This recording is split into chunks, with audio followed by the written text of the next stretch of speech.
Shalom. Tidak ada alasan bagi kita untuk tidak bersyukur, karena pada hari ini Allah masih memberi kesempatan dan waktu bagi kita untuk bersekutu dalam persekutuan doa online yang akan membahas tentang kehabisan alasan untuk bersyukur yang akan diambil dari Keluaran 16 ayat 2 sampai dengan 3, dan kita akan mengumpulinya bersama dengan Bapak Andre. Bapak, Ibu, dan Saudara yang terkasih, salah satu aspek yang paling penting dalam iman adalah kemampuan untuk bersyukur. Mengapa? Karena bersyukur adalah sebuah bentuk perjuangan iman. Iman yang bersyukur akan memampukan saudara dan saya untuk melalui segala masalah dalam keselamatan. Seperti janji Tuhan dalam Roma 8 ayat 28 yang mengatakan, Tuhan akan bekerja dalam segala hal, dalam susah maupun senang, dengan ataupun tanpa masalah. Untuk apa? Untuk mendatangkan kebaikan bagi saudara dan saya. Allah hadir dan kehadirannya akan mendatangkan berkat-berkat kebaikan yang tercurah bagi kita.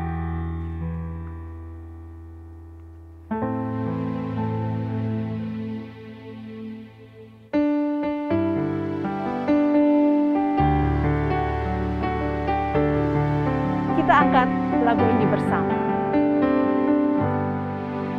Allah hadir bagi kita dan hendak memberi berkat, melimpahkan kuasa Roh-Nya bagai hujan yang lebat.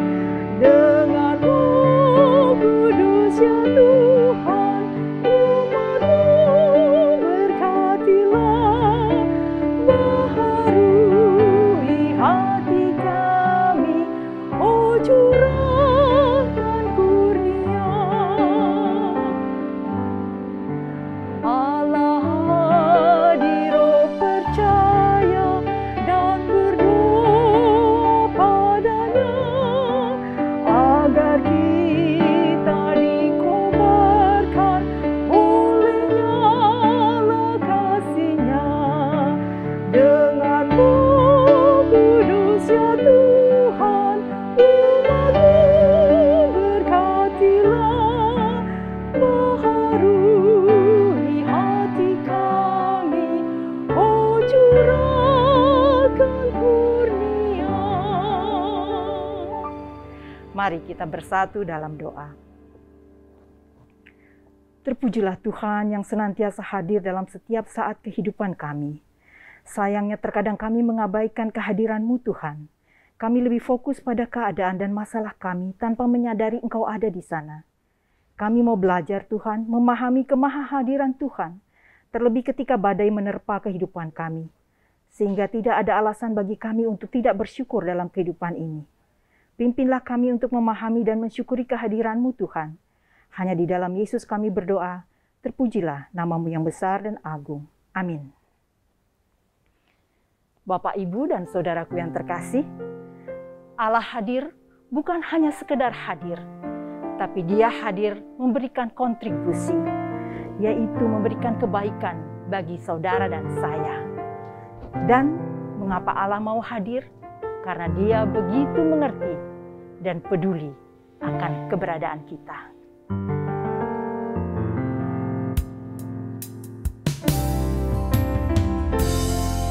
Allah peduli, Allah mengerti.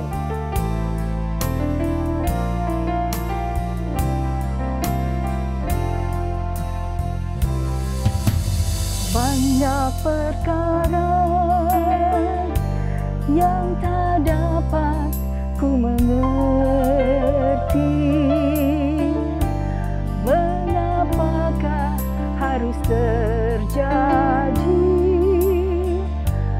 di dalam kehidupan ini.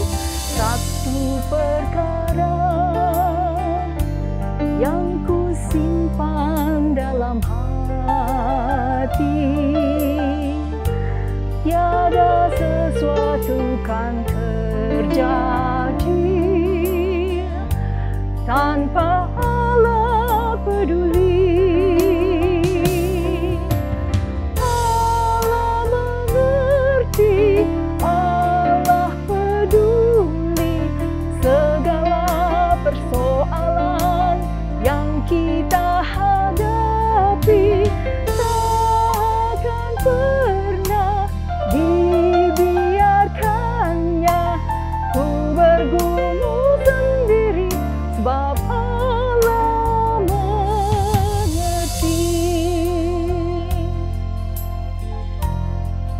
Ya, kepedulian Allah adalah selalu membawa berkat, dan perjuangan iman adalah selalu bersyukur setiap saat.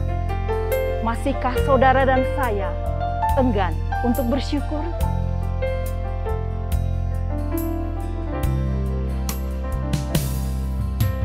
Allah mengerti, Allah peduli segala persoalan yang kita hadapi.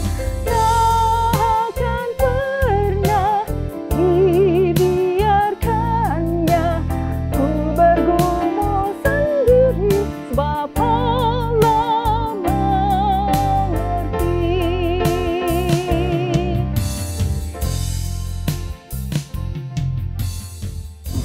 Shalom Bapak Ibu Saudara sekalian. Sebelum kita membaca merenungkan firman Tuhan, kita sama-sama berdoa. Kita tundukkan kepala Bapak Ibu. Mari kita berdoa. Tuhan Allah Bapa kami di surga, kami sungguh mengucap syukur kalau sekali lagi Engkau memberikan kami kesempatan untuk membaca merenungkan firman-Mu Tuhan. Tuhan, kiranya Engkau membuka hati kami supaya kami dapat menerima kebenaran akan firman-Mu, dan kiranya Engkau boleh menguatkan dan juga terus mengokohkan kami di dalam kami menjalani kehidupan kami. Terima kasih Tuhan, terima kasih. Hanya di dalam nama Tuhan Yesus Kristus kami berdoa dan ucap syukur. Amin. Bapak Ibu Saudara sekalian, bacaan kita pada hari ini terambil dari Keluaran pasal yang ke-16, ayat yang kedua dan yang ketiga. Keluaran pasal yang ke-16, ayat yang kedua dan yang ketiga. Saya akan membacakannya bagi kita semua, Bapak Ibu. Di padang gurun itu, bersungut-sungutlah segenap jemaah Israel kepada Musa dan Harun, dan berkata kepada mereka, kalau kami mati, tadinya di tanah Mesir oleh tangan Tuhan, ketika kami duduk menghadapi kuali berisi daging dan makan roti sampai kenyang. Sebab kamu membawa kami keluar ke padang gurun ini untuk membunuh seluruh jemaah ini dengan kelaparan. Bapak Ibu Saudara sekalian, kalau saya bertanya kepada Bapak Ibu Saudara sekalian, apa kabar Bapak Ibu hari ini? Semoga kita di dalam keadaan yang baik, dan saya harapkan kita juga sehat, gitu ya. Tetapi pertanyaan apa kabar Bapak Ibu? Ini menjadi pertanyaan yang sensitif pada masa sekarang. Kalau dulu, setiap kali kita mau membuka percakapan, terkadang kita bertanya, apa kabar? Terkesannya seperti basa-basi. Gitu. Tetapi saat ini, pertanyaan ini sangat sensitif. Kenapa sangat sensitif? Karena pada masa ini, pandemi mengubahkan banyak hal di dalam kehidupan kita. Ekonomi tiba-tiba menjadi surut. Kemudian kita melihat, mengenal beberapa orang yang kita kenal, dipanggil pulang Tuhan. Kesehatan kita terancam. Bahkan dan lain hal yang kita pikirkan yang seolah-olah menebar ketakutan. Akhir-akhir ini saya merasakan, saya mendengar banyak sekali bunyi sirine yang berlalu lalang, Bapak Ibu.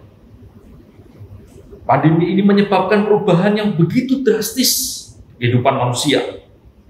Dan bahkan saya hampir yakin tidak ada di antara kita yang mengharapkan pandemi ini terus berlanjut sekian lama. Bapak Ibu Saudara sekalian, kalau kita ditanya apa kabar, mungkin kita akan mencoba untuk menjawab, puji Tuhan, baik.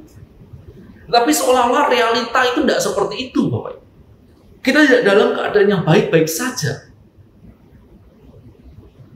Kita kehilangan alasan mengapa Tuhan bisa baik. Bahkan kita kehilangan alasan untuk mengucap syukur di dalam kehidupan kita sehari-hari, Bapak. Bapak Ibu Saudara sekalian, inilah yang sebenarnya juga dialami oleh bangsa Israel pada saat itu. Apa yang mereka alami? Mari kita sama-sama melihat. Bayangkan selama 430 tahun lamanya, bangsa Israel di bawah perbudakan bangsa Mesir. Mereka kehilangan kemerdekaan mereka, sehingga generasi berganti generasi dan terus berada di bawah kesesakan, di bawah penderitaan, terus dijajah oleh bangsa Mesir. Mereka tidak lagi sama seperti leluhur mereka, di mana leluhur mereka mengembara, tapi sekarang enggak. Mereka terkungkung di daerah Mesir. Sehingga pada saat itu mereka protes kepada Allah. Karena bagi mereka, keluar dari bangsa Mesir itu adalah sesuatu yang mustahil. Mereka tidak bisa keluar dari bangsa Mesir dengan kekuatan mereka. Mereka lemah, mereka tidak bisa ngapa-ngapain. Karena bangsa Mesir pada saat itu sangat kuat. Dengan kereta kuda, dengan tentaranya yang terus menjaga mereka. Ketika mereka protes kepada Tuhan, ketika mereka berseru kepada Tuhan, apa reaksi Tuhan? Tuhan menolong mereka. Kalau kita lihat di Keluaran pasal yang kedua, ayat yang ke-23. Lama sesudah itu matilah Raja Mesir, tetapi orang Israel masih mengeluh karena perbudakan. Dan mereka berseru-seru sehingga teriak, mereka minta tolong. Karena perbudakan itu sampai kepada Allah. Allah kemudian membebaskan mereka, bahkan melewati peristiwa yang spektakuler. Allah mengempaskan bangsa Mesir melalui 10 tulah tanpa melukai bangsa Israel. Bahkan di ujung tepi laut Teberau, Allah membukakan jalan yang memisahkan laut itu, sehingga bangsa Israel dapat menyeberang dengan selamat tanpa kekurangan sesuatu apapun, Bapak. Tidak sampai di sana. Selesai dari laut Teberau, Allah kemudian memberikan mana sebagai bentuk pemeliharaan Allah kepada bangsa ini, bangsa pilihannya. Tetapi mereka ketika mereka setelah diberi mana, mereka kembali bersungut-sungut. Kisah yang paralel di ayat ini, jadi kita dapat melihatnya di Bilangan pasal yang ke-11 ayat yang ke-4 sampai dengan yang ke-6. Siapakah yang akan memberi kita makan daging? Kita teringat kepada ikan yang kita makan di Mesir dengan tidak bayar apa-apa dan seterusnya. Mereka protes. Bangsa Israel mengeluh bukan karena Tuhan tidak memberikan makan, tetapi bangsa Israel mengeluh karena menu makanan mereka tidak sesuai dengan apa yang mereka harapkan. Apa reaksi Tuhan? Tuhan memberikan daging kepada mereka, bukan 2 hari, bukan 5 hari, tetapi 1 bulan. Bahkan dikatakan sampai keluar dari dalam hidungmu dan sampai kamu muak. Mengapa Allah begitu keras? Karena bangsa Israel telah menolak Tuhan yang sebenarnya ada di tengah-tengah mereka, yang ada di hadapan mereka, sambil berkata, lebih baik aku keluar, lebih baik aku ada di tanah Mesir, tidak keluar-keluar dari tanah Mesir. Kami seperti keluar dari lubang singa, tetapi masuk ke dalam mulut buaya. Sama aja. Padahal Tuhan melihat bahwa Dia sudah memelihara anak-anaknya. Tapi bangsa Israel tidak menyadari akan hal itu.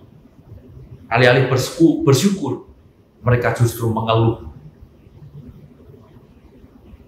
Bayangkan saja ketika kita sebagai seorang orang tua melihat anak kita kemudian merengek-rengek, bosan ada di rumah.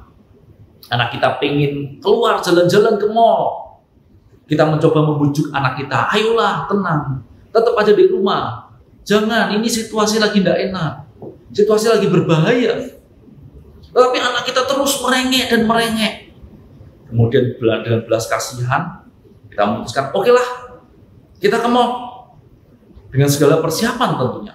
Hand sanitizer, masker double, kemudian kita pakai face shield, tisu basah dan lain sebagainya. Kita bawa semua, kita perlengkapkan semua. Kita berangkat dan sampai di mall. Di tengah-tengah mall, anak kita kemudian merengek-rengek, menangis, kemudian berputar-putar terus tidak karu-karuan, membuat kekacauan. Mengapa?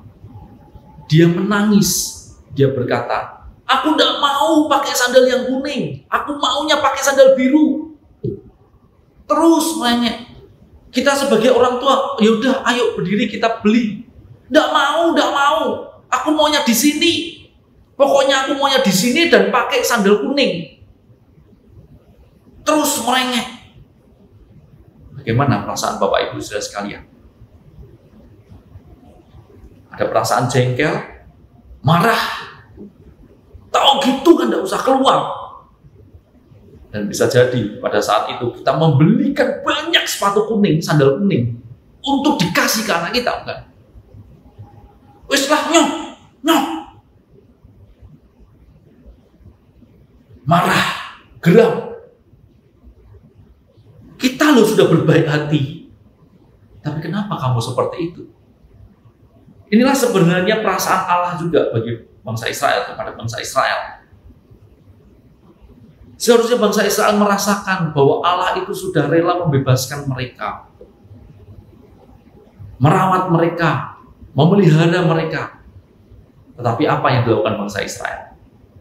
Mengeluh, bukan karena tidak dipelihara Allah, tetapi karena menu makanan yang tidak sesuai dengan apa yang diharapkan oleh bangsa ini. Bapak Ibu Saudara sekalian, mengeluh sama dengan mengabaikan keagungan kasih karunia Allah. Mengeluh sama seperti kita tidak percaya akan pemeliharaan Tuhan. Ketika kita mengeluh, kita berhenti memerhatikan apa yang kita miliki dan berfokus kepada apa yang tidak kita miliki. Dan jauh lebih dalam, mengeluh, kita sedang berprasangka buruk kepada Allah dan bahkan melecehkan Dia sebagai Raja yang memelihara kita. Orang Israel mengabaikan bahwa mereka bisa bebas untuk pertama kalinya dalam sejarah panjang perbudakan mereka. Itu karena siapa? Mereka lupa ketika mereka mengembara di padang gurun. Mereka dipelihara oleh Allah, diberi makan oleh Allah. Itu karena siapa? Bapak Ibu Saudara sekalian, seorang mantan pendeta bernama Ed Dobson menceritakan pengalaman selama 12 tahun pertamanya mengidap penyakit Lou Gehrig, atau kita bisa menyebutnya sebagai amyotrophic lateral sclerosis (ALS). Penyakit ini menyerang saraf motorik sehingga menyebabkan kelumpuhan. Ed Dobson kemudian bersaksi bahwa ada banyak hal yang sulit saya syukuri pada saat itu. Saya tidak bisa lagi memasang kancing baju, saya tidak bisa lagi mengenakan jaket yang berat, tidak bisa lagi mengangkat tangan tinggi-tinggi, tidak bisa lagi makan dengan tangan kanan, tidak bisa menulis, dan dalam perjalanan waktu yang panjang, semua tantangan itu semakin lama, semakin sulit. Jadi apa yang bisa saya syukuri?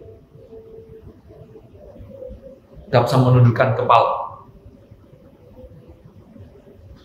Tidak lama dia diam. Dia kemudian bilang begini. Jadi apa yang bisa saya syukuri ya? Jauh lebih banyak lagi, dia menjawab. Tuhan terima kasih karena sudah membangunkan saya pagi ini. Tuhan terima kasih karena Tuhan memampukan saya untuk bangkit dan berjalan. Tuhan terima kasih karena saya masih bisa makan pagi meskipun pakai tangan kiri. Dan masih banyak lagi.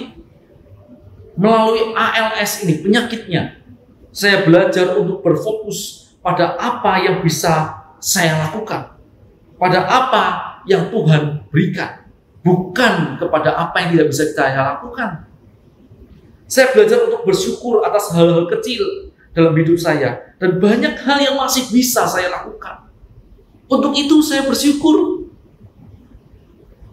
Bapak Ibu Saudara sekalian, sama seperti Dobson, kita mungkin memiliki banyak hal untuk sulit kita syukuri pada saat ini. Tetapi mestinya jauh lebih banyak lagi. Kita bisa mensyukuri apa yang sudah Tuhan berikan kepada kita.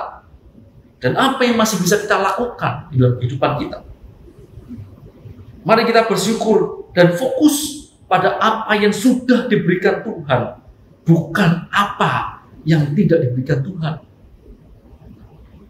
Dulu bisnis kita bisa memperkirakan 5-10 tahun mendatang, tetapi sekarang mungkin 1 tahun kita harus berpikir. Itu pun belum tentu akan menjadi sesuai dengan apa yang kita harapkan. Tetapi mari kita tetap mensyukuri. Karena bisnis ini kan milik Allah. Mungkin ini saatnya kita melihat kembali pernyataan Tuhan di masa lampau dan kemudian mengkalibrasi visi bisnis kita. Apakah sesuai dengan maksud Tuhan? Apakah sesuai dengan kehendak Tuhan? Dulu Kita bisa mengadakan acara dengan mengundang kerabat dan kolega-kolega kita. Sekarang, mungkin ini saatnya kita mengadakan acara pribadi bersama dengan Tuhan. Hanya berdua. Pandemi ini mengajarkan kepada kita untuk berjalan setapak demi setapak. Dan Tuhan ingin menunjukkan pemeliharaannya kepada kita. Terus setapak demi setapak. Seorang dosen mengajarkan kepada saya ketika saya ditanya, apa kabar? Jawabannya adalah, better than I deserve. Karena saat ini sudah mendapatkan banyak hal yang tidak bisa kita uraikan satu persatu dari Tuhan. Better than I deserve. Karena saat ini kita sudah mendapatkan apa yang jauh dari apa yang kita perkirakan. Better than I deserve. Karena saat ini kita masih diberi banyak hal oleh Tuhan yang di luar dari apa yang kita bayangkan. Kalau kita bisa bangun pagi, cobalah tengok kepada cermin dan berkata kepada Tuhan, kok bisa ya manusia seperti saya masih diberikan Tuhan kehidupan? Kok bisa ya Tuhan masih memampukan manusia ini untuk terus berjalan menghadapi kehidupan ini? Bapak Ibu Saudara sekalian, di masa-masa yang sulit, mungkin banyak hal yang tidak bisa kita syukuri. Tapi mari sama-sama kita belajar untuk melihat setiap hal-hal kecil yang Tuhan sudah berikan kepada kita semua. Karena pada dasarnya kita sudah mendapatkan apa yang jauh dari apa yang semestinya kita dapatkan. Better than I deserve. Mari kita berdoa. Tuhan, kami tahu bahwa di masa-masa yang seperti ini banyak hal yang membuat kami sulit untuk mengucap syukur. Tapi kiranya Engkau boleh membukakan memori lagi, memori yang dulu kami hidupi bersama-sama dengan Engkau. Sehingga memori itu terus berulang ketika kami dapat mengingat bagaimana kebaikan-Mu telah menyelamatkan kami. Bagaimana kebaikan-Mu telah menuntun kami sampai di titik ini. Tuhan, kiranya Engkau boleh memberikan kami hati yang senantiasa mengucap syukur dan terus berpegang kepada Engkau di tengah-tengah masa pandemi ini. Kami tahu ini sesuatu yang sulit, tetapi kami tahu Engkau selalu menyertai kami. Engkau selalu beserta dengan kami, menapaki kehidupan kami setapak demi setapak. Karena kami sudah mendapatkan apa yang jauh lebih dari apa yang kami perkirakan. Hanya di dalam nama-Mu, Engkau Allah yang selalu berkasih karunia dalam kehidupan kami. Kami berdoa. Amin.